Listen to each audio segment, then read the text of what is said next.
Difficile de ne pas évoquer l'événement majeur de ces dernières semaines, la Coupe du Monde de rugby. Il faut bien, hélas, parler de ce maudit quart de finale qui a vu le ciel tomber sur la tête des rugbyman français avec la défaite d'un tout petit point face aux redoutables Springboks, champions du monde en titre. Rarement le sport aura donné un mélange de performance et de suspense à un tel niveau, dans l'ambiance magnifique et conviviale d'un Stade de France plein comme un œuf. Des petites imprécisions des Bleus d'un côté, des rebonds peu chanceux de l'autre, notamment en première mi-temps, avec le zeste habituel et irritant des subtilités tactiques sud-africaines à la limite de la règle, ont finalement fait tomber la pièce du côté de notre adversaire. La marge infime de l'écart final a également donné une importance particulière à l'arbitrage très étrange de Ben O'Keefe, dont le moins que l'on puisse dire est qu'il a profondément escagassé notre formidable capitaine courage Antoine Dupont, au fair-play pourtant congénital. Les Français n'ont rien compris à ces décisions et ont laissé de l'influx et de la concentration, alors que les Sud-Africains ont poussé les limites en s'adaptant parfaitement à ces décisions. Oui, c'est donc le fair-play qui a été mis à rude épreuve, alors que le rugby est pourtant un sport où l'arbitre est respecté.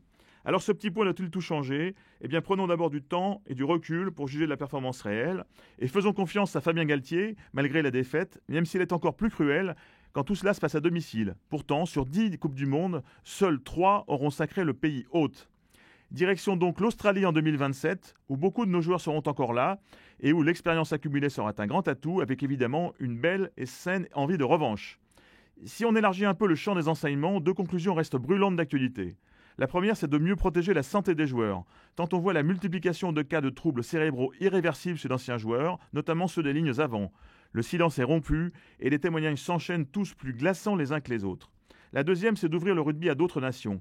Le fossé va grandissant entre les 10 grandes nations et les 10 autres qui sont incapables de rivaliser au même niveau.